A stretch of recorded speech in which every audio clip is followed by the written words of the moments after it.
Rise and grind, multifamily friends, welcome to the Morning Perks Podcast, where bold conversations are brewed fresh and every episode is rich, energizing, and guaranteed to wake up your commute.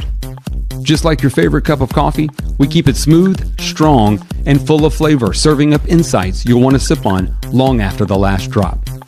This podcast is the perfect blend for getting to know the people behind the progress at the Greater Charlotte Apartment Association. From industry trailblazers to rising stars, we're spilling the beans on the stories, experiences, and ideas of those making a real impact in the multifamily world. So grab your mug, hit download, and press play on your way to work. Whether you're stuck in traffic or cruising through your morning routine, Morning Perks is your daily dose of connection, inspiration, and industry buzz. No extra cream required. Let's go.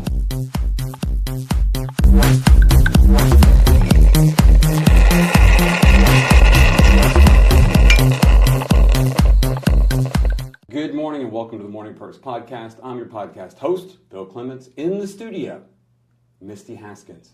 She is the Director of Operations and Client Experience with Kairo. Is that correct?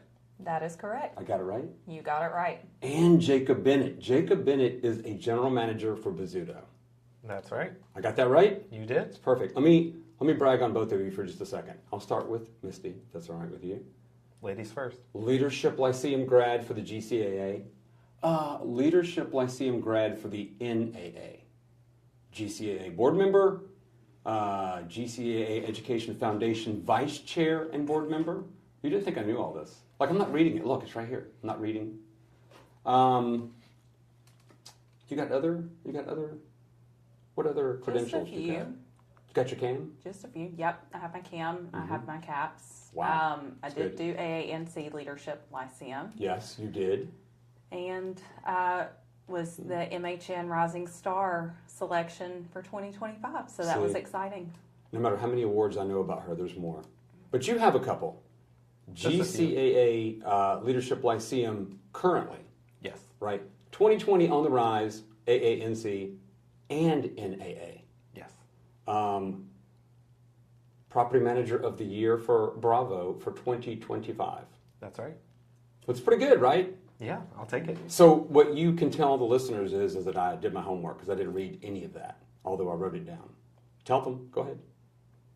I didn't see you look down. Okay, perfect. He didn't look down. Bill did his homework. Yep, he did his homework. She won't say Bill did his homework. She won't say it. She won't say my name. All right. So also, both of you are first times on the podcast, Yep. right? And Misty and I, not to mess with you, Jacob, but Misty and I go way back. This is my first crack at her on a podcast episode. It's going to be phenomenal. It is. Yeah. All right. So for the two of you, what I want to talk about today, I'm just going to wrote down a header, and I think this will sort of encompass how we're going to walk our way into this conversation with two people that I think should be able to talk to the audience very well about it. And I wrote down the resident client experience, engagement or crisis management, how superior efforts will affect your properties and your community's success, or maybe not so much so. It's kind of a factual thing. There was a time in property management where there wasn't social media. And the conversations that you had or the engagements that you had with residents was just that. It was at the property level. It was either on the property somewhere or in the leasing office, and that was the end of it. That was the end of it. That is not how it works anymore in property management. We have moved much more sophisticated, and I'm going to assume and let you guys talk that social media and resident engagement is something that you have to manage on the daily if you want to win. Absolutely. Okay. Let's start with you, Jacob. Okay. High-end communities. What I've seen so far in my experience with Bozzuto, a very high level of resident engagement and customer service. Mm-hmm. So let's talk about how that works for you guys. Yeah, I mean, they're paying top rents in most of these markets that we're in. So that's something that's really important to them.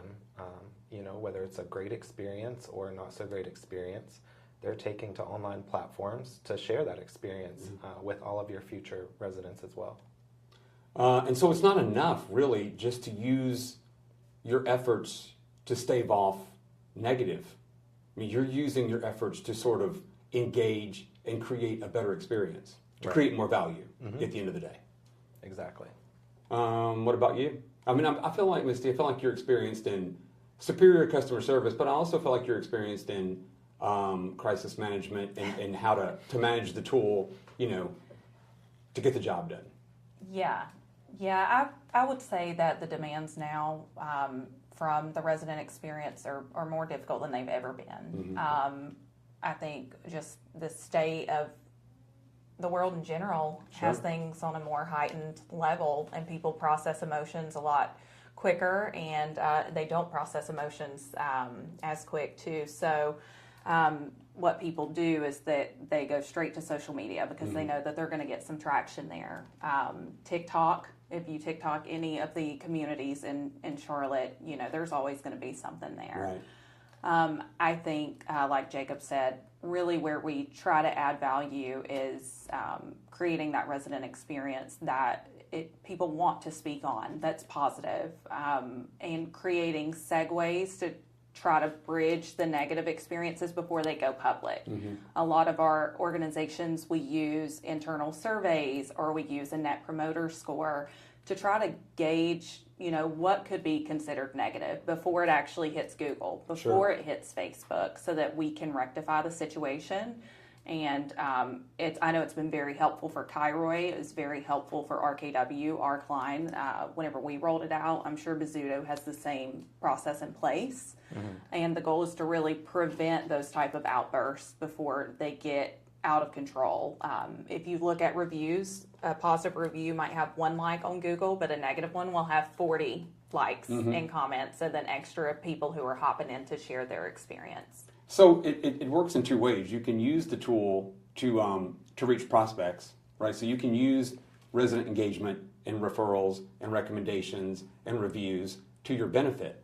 But it's also a dual-edged sword, right? I mean, if it goes the other way, then you can't really, you lose, I would imagine that you lose control very quickly when something escalates with a resident to the web. Because then, is the home office looking at it? Is your boss looking at it? Is an ownership group looking at it? Or other prospects, other residents looking at it? So, I mean, I think things can probably snowball pretty quickly. Yeah, and I think the way we use it is really to identify patterns, because if it's a one-off, something can happen really easily. But if you start to see patterns in whether it's maintenance response time or communication with the team or something with the building, then you have an operational issue to look at. Right. So we really look for patterns when we use those third-party softwares like reputation management softwares, and that's really helpful. How do the two of you personally view it? How do the two of you personally view the entire process of resident engagement as it relates to how this goes when it goes south? I mean, have you always been accustomed to it? Have you learned to accept it? Do you lean into it and engage it for your benefit? I mean, how do you take it on? Go ahead, Misty. No, that's a great question. And I think it all circles back to the very beginning interaction that you have with said person. Each prospect is different and they want to be communicated to differently, and they're going to have different triggers. Some prospects, they're going to have an issue and they'll come in the office and they want to talk through it. And then some are email warriors. They're going to be keyboard warriors and share, their concerns through email. I do think that the best thing that you can do to be on top of that, those type of negative comments, timeliness. I think we are so just used to everything being handed to us so quickly and so promptly.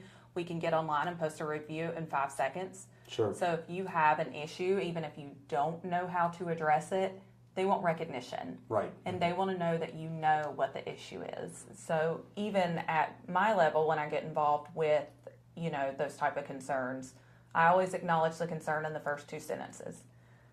Thank you for your feedback. We hear you. We acknowledge that your concern is water coming into your breezeway. Sure. And I think it's the first step of acknowledging promptly. Whenever there's not a response, that's when it kind of spirals in my experience, and they have more time to kind of stew on, okay, well, now that I'm thinking about it, my fridge doesn't get cold, or my AC doesn't get cold, or my filter hasn't been changed. So I truly feel like timeliness of responsiveness is what is key to, diverting those crises. Yeah, I agree. Our standard is typically 24 hours, but same day if possible.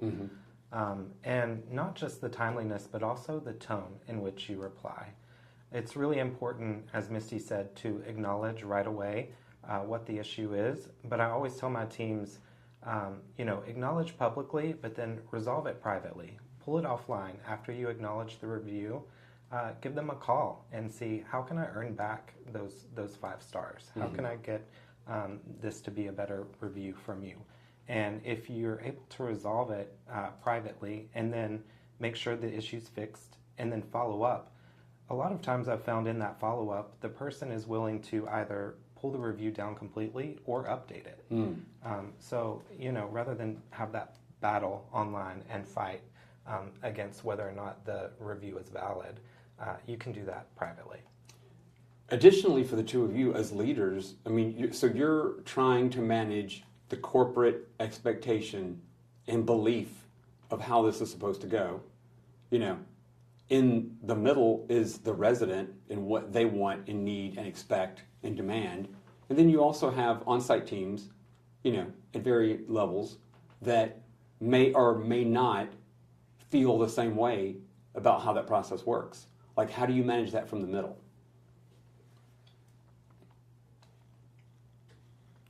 Yeah, it's a good question. Our teams, obviously, they know what great service they provide. So sometimes when someone's upset and they go online, the team is a little defensive at first. So we always try to have a member of management be the initial response to any online review, even if a person is mentioned by name in a positive way. The manager should always be the person that's saying, thank you so much. I can't wait to pass this along. They'll be thrilled to hear that they provided a great experience. And then on the other hand, if it's not a great experience, the person usually wants to hear from a member of management. And then we can take that feedback internally and look at what we can learn from it and share that with the team from there. Yeah, and you bringing up management, intervention is so very important with these discussions.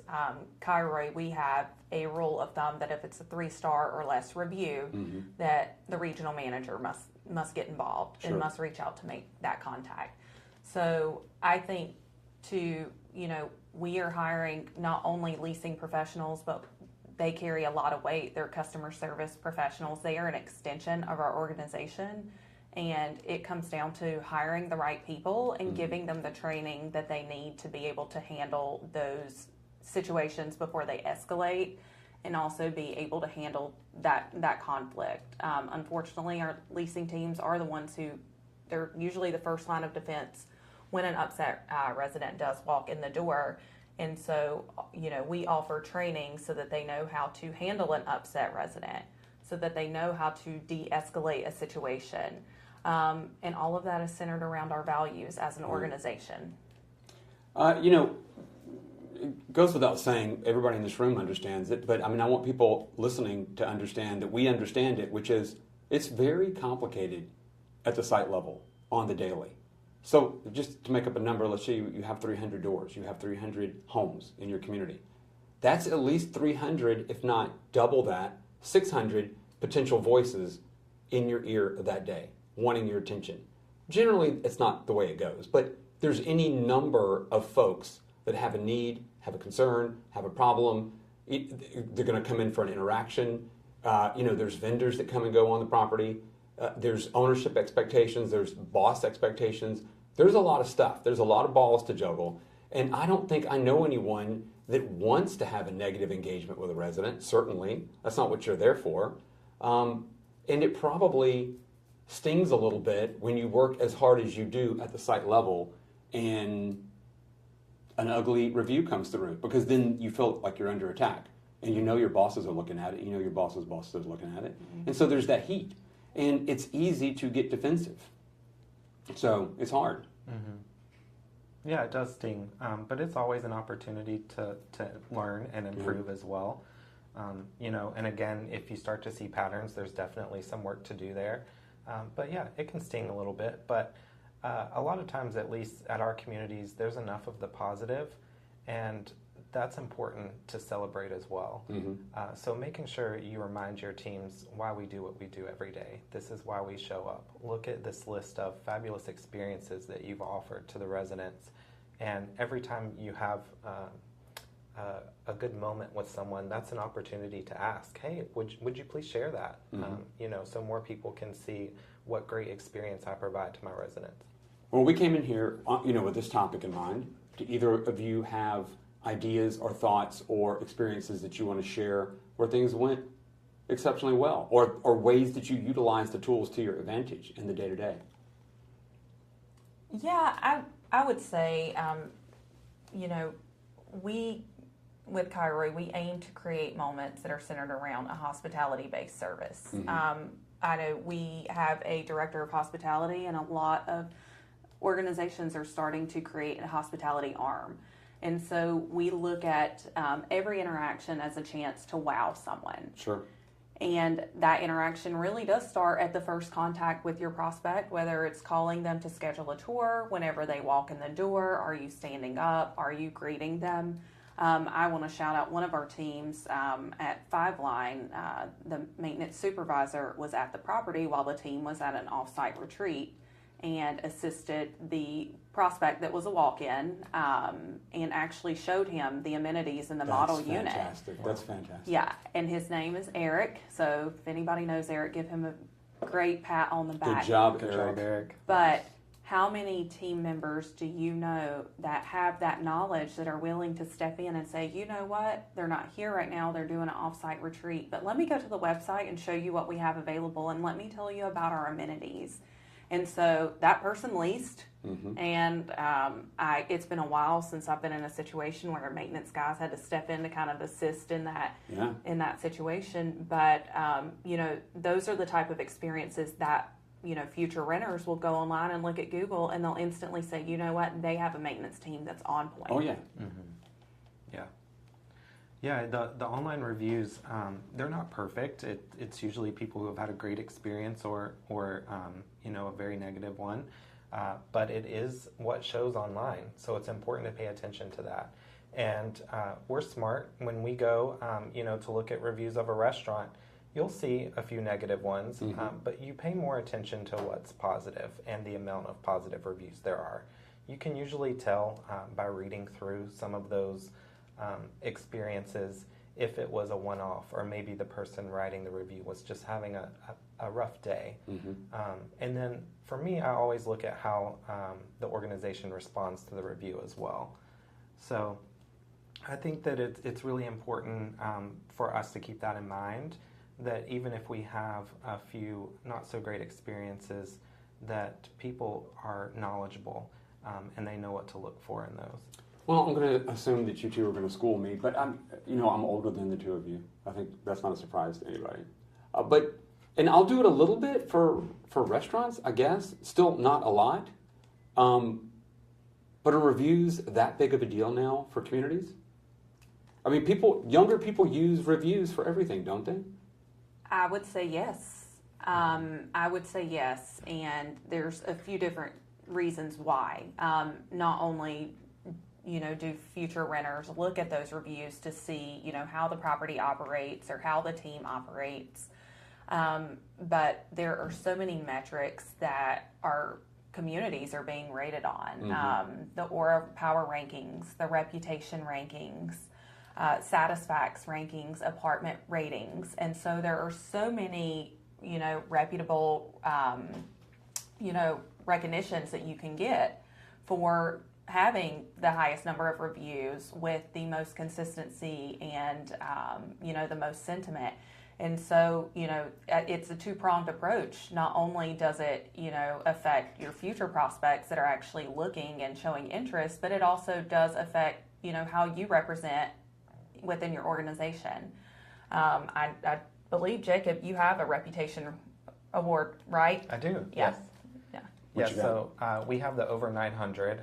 So our community is usually around like 930 to 940. So anything above 900 is an elite score. And we have several communities throughout our company. In fact, all of our communities in Charlotte are above 900, which is really fantastic.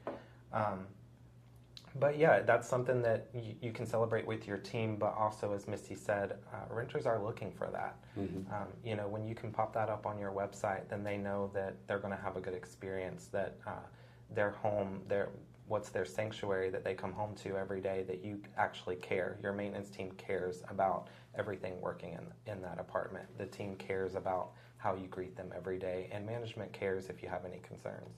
But it's interesting, what you two are telling me is, in today's marketplace, that you know, operational successes and occupancy goals are part of a conversation that includes scores for customer satisfaction. It's all tied in now.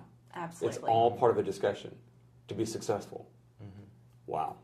And you always have your finger on the pulse. You know, I tell my teams it's like being in a room that you're not in when residents are talking about your community. Yeah. When you see these scores, so it's not just a score, and it plays into retention. Are you, you know, having a great experience with a prospect and getting an application, or are you receiving a long-term resident because you've built that relationship with and that trust? So you have your finger on the pulse of how your community is doing, and you know if you need to pivot to make sure that your retention is high as well. If you're a property management company representative and you're listening to this podcast and you're like, yeah, you know, I definitely have problems, you know, with my reviews and residents and controlling the flow of that. What is one of the first steps that you would encourage them to take in getting control of that scenario and using it to their advantage? I've been in that situation before, and I'm sure Jacob can speak to the same. A lot of these communities, they change hands through ownership sales or management transitions, and a lot of times you may find yourself having to work on that overall, you know, so that it does reflect better on the community. So one thing that we did with the property we took over a few years ago is we went back and looked at every single review and called back every single person that we could find the contact information for. And tried to get them to, you know, update their review or understand a little bit more about why they shared the review that they shared. That property had went through several management changes, but we were ultimately able to turn around 8 negative reviews. One additional thing that I think is so important is the review response piece. A lot of times it's easy to respond to a positive review, and I like to encourage people to please use a response that is not AI generated. Right. We have so many tools now where you can pop in that AI generated response and it looks AI generated, but people want to know that you are actually acknowledging that they took the time out of their day to spend the 5 minutes to write that review. So, you know, add their name in there, add that little blurb about their dog or their unit or their move-in experience. I think that is so helpful. But, you know, those are serious challenges, and it does start with someone that wants to take the initiative to understand the root of those reviews. And like Jacob mentioned, identifying, is there a pattern, and has the problem been resolved? Yeah. Are there still reviews coming in from the same thing that someone shared 3 years ago? So It's wild to me, you know, when you think about taking over an asset and straightening out whatever is not right about it. Could be staff, could be curb appeal, could be signage, could be landscaping. It never occurred to me that it could be the public-facing perception of that community from bad online reviews. So you got to go interview landscapers, but somebody's got to go get online and try to undo what's been done in that area as well. It's wild, a little bit. and a lot of times, you know, unfortunately, sometimes things are too far gone, Sure. and which is why you do see properties that rebrand and they renovate and they're changing names, because sometimes, you know, it just takes an entire, you know, let's wipe the slate clean and let's start from scratch. Yeah. And that costs money. Does cost money. Yeah. Yeah, undoing things always costs money. All right. Do you feel like we covered all the customer experience stuff that we want to cover? Because I have, you know, the usual weird things to ask you. You feel like we're caught up? There's tons of things to discuss. Jacob, you want me to be weird with Misty first or you first? You can be weird with me. Okay, perfect. Favorite food? Mexican food. Okay. Like super authentic, or you just like Mexican food? No, super authentic. What's your favorite Mexican food? Tacos. Soft or crunchy? Soft. You like flour? Yes. Chicken or beef? Pollo. Oh, that's good. Do you drink when you have tacos? I do not. I'm sober, so I don't. No drinking at all? No drinking. That's perfect. Yeah. Maybe you should share that with her. I'm just messing with you. Not in a million years. I You can have my margarita. Thank She will you. have both of your margaritas. Yes, I will. And her own. You got a favorite food, ma'am? I do. one? Anything seafood. Yeah, Related. because I'm always at the beach. unlike you and I, regular people, you probably hang somewhere around where you live. Right. She just leaves town and goes to the beach every weekend. I feel see like. that. I do. Right? I'm cracking them crab legs, dipping them in that butter, baptizing them. I don't want to get you in trouble, but how much longer? How much you see? She already. It's not even. She doesn't even have to say, "What are you talking about?" How much longer do we have you? How much longer? 8 years. Oh, really? That's a pretty good run. I'm thinking 8 years. And 7 to 8 years. But you can work virtually forever at the beach. Yeah, that's my plan. Eight years at the max, and I'm sitting at Holden Beach permanently. Do you like it because it's not here? Do you like it because of the ocean? Do you like it because of the food? I am truly a beach person. Okay. I enjoy the sand. I enjoy the salt water. I go out there when it rains. I can sit out there in the cold. I truly just enjoy the beach. Something that. about the noise of the waves, the wind. It's just like walking off the beach is just a fresh perspective. It's like everything has been wiped clean, and I can walk off and just have a clear mind with whatever's next. I do get that. I do appreciate that. I don't understand it for me, but I do get that. It must be fantastic. Do you have a thing like that? Yeah, I also love the beach. I feel the same way about it being, very therapeutic, zen. So any chance I get to go to the beach, I'll go. Just not with a margarita, so you can have that. But So if you're an asset manager or a asset owner that has a lot of beach property, I just handed you two candidates. there you go. No, I don't think your companies would be happy about that at all. Okay, one more. Misty Haskins, pet peeve.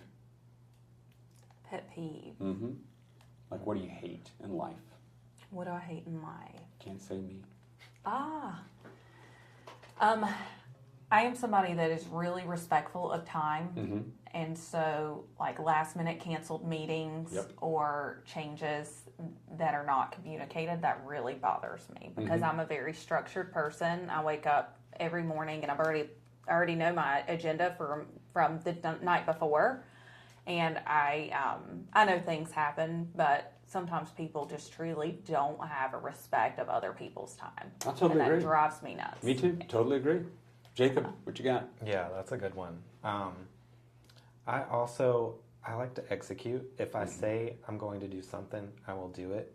And it just irks my last nerve if someone takes on a project and they don't get it done. I agree. I totally agree. All right, last one. I'm going to cut you loose. Are you nervous in here? Real quick. You nervous? No. Last one. Jacob first. I send you away right now. You have to just go out the door and get in the car, and they're going to send you to the beach. And for a month, you have to listen to one artist over and over all day, 24 hours a day. What artist are you going to pick? Oh, gosh.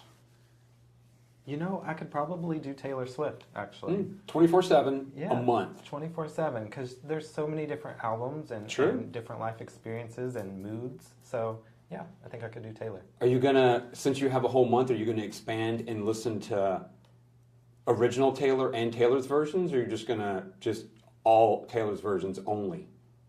I have to be a Swiftie and say Taylor's version only. Good answer. Yeah. You didn't think I would know that, did you? See, I know things. And now I have no idea. Well, you don't have any idea what your answer is? No, I have no idea about Taylor Swift. Oh.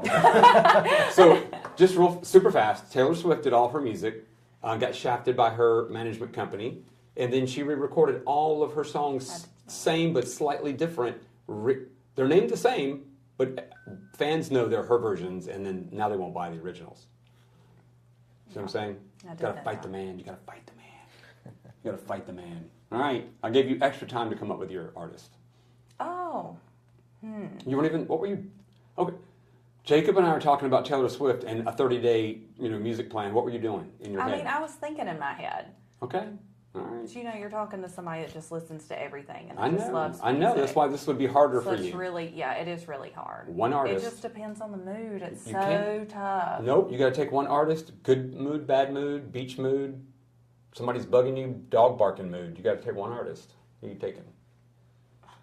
Ugh. I'd say Kenny Chesney because I can take his songs and they can apply to anything. And he has a lot of songs. He does. You got a big catalog. Yeah. That'll work out. Okay. That's not what I exactly expected from you. Yeah, I was thinking Ozzy, but I might want to turn it down a notch. You would do that for a month, 24/7? Yeah. Really? Mm-hmm. You know his music that well? Mm-hmm. I cried when he passed away. I wouldn't have expected that. To be honest with you, I wouldn't have expected that at all. That's wild, actually. See? Look, we're kind of friends. Yeah. I didn't have any idea. I learned something. Hopefully a listener learned something. Yeah. All right, we're going to close it out. You ready? You feel good about our time together? Yeah. Yeah, Do you both feel good about your first experience on the Morning Perks podcast? I do. You going to come back? Yeah. Yeah. I mean, because the resume that you two are stacking, we're going to have more conversations. It's literally every other day you're stacking. And she's stacking hard. Yeah, we've got 8 years to do it. We do. Yeah. And then we're moving to the beach together. Yeah. And taking over the world. Okay, but he's going to want you to stop drinking. No, that's my driver. That's the perfect answer on the way out. All right, on behalf of the Morning Perks podcast, both of you, Jacob and Misty, thank you for being on the podcast. Thank you. Thank you. Thank you for tuning into this episode of the Morning Perks podcast. Our podcast airs the second and fourth Wednesdays of the month at 7 a.m. Keep up with all things GCAA by following our Facebook and Instagram pages. Download the GCAA app in your app store to maximize your membership experience. There you can easily learn about and register for upcoming events, sponsorships, and educational opportunities. Thank you for listening to Morning Perks and have a fantastic day.